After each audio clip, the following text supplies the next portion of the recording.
है guys, welcome back to Indira education centre. दोस्तों, आज हम एनालिसिस करने वाले हैं 23 जनवरी 2022 को यूपी टेट के पेपर हिंदी पोर्शन का। यदि आप लोग सीडीपी और ईवीएस का एनालिसिस नहीं देखे हैं तो वीडियो चैनल में पड़ा है, वहाँ से जाकर आप लोग देख सकते हैं। तो दोस्तों, इसी के साथ शुरू करते हैं। हमारा हिंदी का पहला क्वेश्चन है कि निम्नलिखित में मौलिक अभिव्यक्ति का रूप है आशुभाषण, श्रुतलेख, शुलेख या शुद्धवर्तनी। तो इसमें आपका राइट आंसर है आशुभाषण। क्या है? आशुभाषण। नेक्स्ट क्वेश्चन है, हिंदी भाषा की बोलियां हैं, हिंदी भाषा की कितनी बोलियां हैं? 22, 25, 18 या 15। तो हमारा राइट आंसर है 18। कितनी? 18।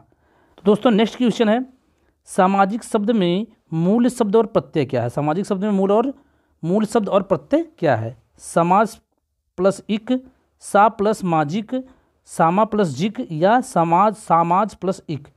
तो दोस्तों, राइट आंसर है हमारा सामाज प्लस इक, क्योंकि सामाजिक है इसलिए सामाज प्लस इक है। नेक्स्ट क्वेश्चन है, तद्भव पत्रिका के संपादक का नाम क्या है? तद्भव पत्रिका के संपादक कौन है?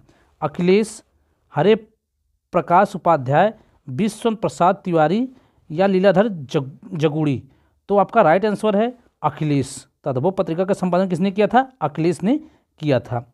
12 बरस लो कुकर जीवे और 13 लो जिए सियार। यह पंक्ति किसकी है? यह पंक्ति किस कवि की है? जगनिक की, चंद्रबरदाई की, नरपतमाल की या विद्यापत की? तो आपका राइट आंसर है यह पंक्ति किसकी है? जगनिक की है। किसकी है? जगनिक की है। अकाल का पर्यायवाची है, अकाल का पर्यायवाची है अपरिहार्य, अंधियारा, अच्छत या दुर्भिक्ष। तो अकाल का पर्यायवाची है, यह है आपका दुर्भिक्ष। क्या है? दुर्भिक्ष शब्द क्या है? अकाल का पर्यायवाची शब्द है। निम्नलिखित वाक्यों में कौन सा मिश्र वाक्य है? ऑप्शन हमारा, क्या अध्यापकों के सम्मुख छात्र पढ़ते हैं? अध्यापक देखते हैं कि छात्र पढ़ते हैं? छात्र पढ़ते हैं और अध्यापक उन्हें देखते हैं? अध्यापकों के सम्मुख छात्र पढ़ते हैं? तो दोस्तों, आपका राइट आंसर हो जाएगा अध्यापक देखते हैं कि छात्र पढ़ते हैं। यह क्या है आपका? यह मिश्र वाक्य है।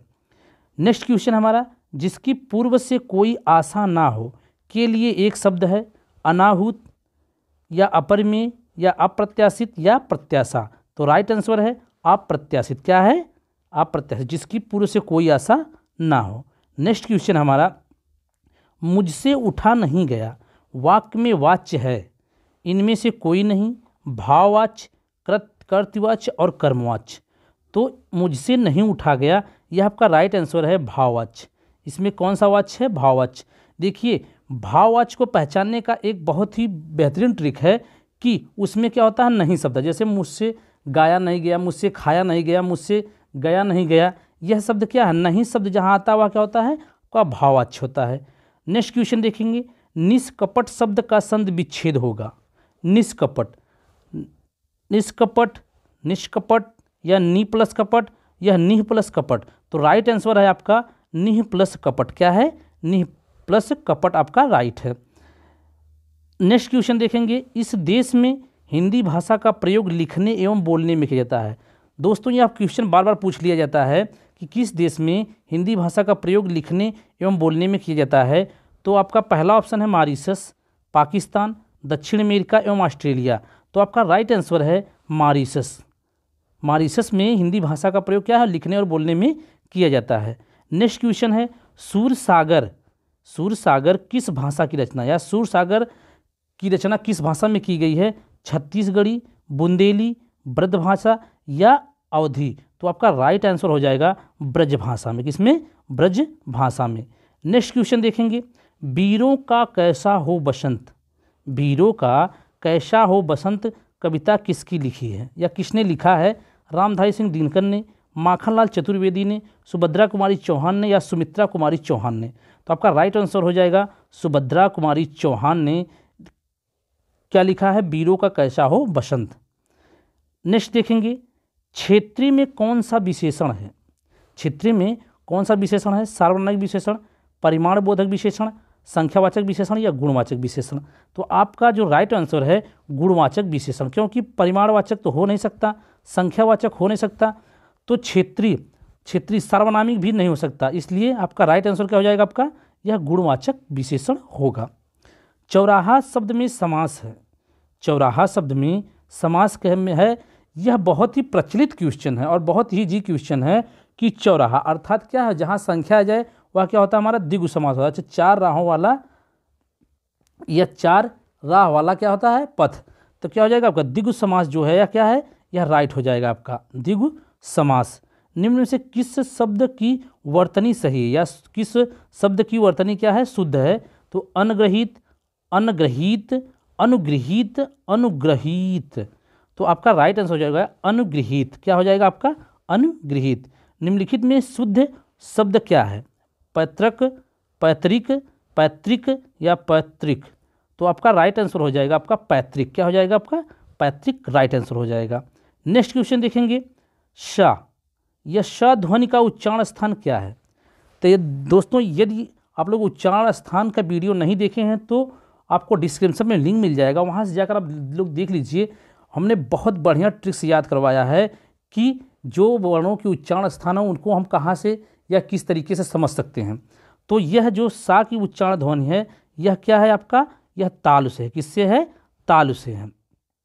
अत्यंत शब्द में प्रयुक्त उपसर्ग है, अत्यंत शब्द में प्रयुक्त उपसर्ग क्या लगा है, अति, अ, अत्य या अत। तो आपका अत्यंत शब्द में उपसर्ग क्या है, अतिश है। क्या है, अति लगा हुआ है। उपत्यका का अर्थ है, यह क्वेश्चन दोस्तों बहुत ही प्रचलित है और बार बार पूछ लिया जाता है, लेकिन इसको क्या होते हैं लोग कन्फ्यूजन में गलत कर देते हैं। लेकिन इसका राइट आंसर है पर्वत के पास की भूमि, पर्वत के पास की भूमि। आपका यही क्या हो जाएगा, राइट हो जाएगा। अब हम देखेंगे जो आप गद्यांश दिया होगा है इसको थोड़ा सा पढ़ेंगे, इसके बाद हम क्वेश्चनों को सॉल्व करेंगे। तो आपका जो गद्यांश है, आदिम आर्य घुमक्कड़ ही थे, यहाँ से वहाँ ही घूमते रहते थे, घूमते भटकते ही वे भारत पहुँचे। यदि घुमक्कड़ी का बाना हो उन्होंने ना धारण किया होता, यदि वे एक स्थान पर ही रहते तो आज भारत में उनके वंशज ना होते। भगवान बुद्ध घुमक्कड़ थे, भगवान महावीर घुमक्कड़ थे। वर्षा ऋतु के कुछ महीनों को छोड़कर एक स्थान में रहना बुद्ध के वश का नहीं था। 35 वर्ष की आयु में उन्होंने बुद्धत्व प्राप्त किया। 35 वर्ष से 80 वर्ष की आयु तक उनकी मृत्यु हुई। 45 वर्ष तक वे निरंतर घूमते ही रहे। 45 वर्ष तक वे क्या करते रहे, निरंतर घूमते ही रहे। अपने आप को समाज सेवा और धर्म प्रचार में लगाए रहे। अपने शिष्यों से उन्होंने कहा था, चरथ भिक्षवे विचारिक, हे भिक्षुओं घुमक्कड़ी करो। यद्यपि बुद्ध कभी भारत के बाहर नहीं गए, किंतु उनके शिष्यों ने उनके वचनों को सिर आंखों पर लिया और अब पूर्व में जापान, उत्तर में मंगोलिया, पश्चिम में मकदूनिया और दक्षिण में बाली द्वीप तक धावा मारा। श्रवण महावीर ने स्वच्छंद विचरण के लिए अपने वस्त्रों तक को त्याग दिया। दिशाओं को उन्होंने अपना अंबर बना लिया। वैशाली में जन्म लिया। पावा में शरीर त्याग किया। जीवन पर्यंत घूमते रहे। मानव के कल्याण के लिए, मानवों के राह प्रदर्शन के लिए। और शंकराचार्य 12 वर्ष की अवस्था में संन्यास लेकर कभी केरल, कभी मिथिला, कभी कश्मीर और कभी बद्रिकाश्रम में घूमते रहे। कन्याकुमारी से लेकर हिमालय तक समस्त भारत को अपना कार्यक्षेत्र समझा। सांस्कृतिक एकता के लिए, समन्वय के लिए, श्रुति धर्म की रक्षा के लिए शंकराचार्य के प्रयत्नों से ही वैदिक धर्म का उत्थान हो सका। तो दोस्तों अब इससे हम जो रिलेटेड क्वेश्चन है उनको देखते हैं कि घुमक्कड़ शब्द में या जो घुमक्कड़ शब्द है इसमें प्रत्यय कौन सा। प्रत्यय का अर्थ होगा जो शब्द के बाद में लगता हो और शब्द को पूरा करता हो। तो घुमक्कड़ शब्द में प्रत्यय देखा जाए तो आपका अक्कड़ शब्द हो जाएगा। क्या हो जाएगा, आपका अक्कड़ प्रत्यय हो जाएगा। महावीर स्वामी का जन्म कहाँ हुआ, तो अभी हमने देखा कहाँ हुआ था। महावीर स्वामी का जन्म पारसौली में, कुशीनगर में, पावापुरी में या वैशाली में।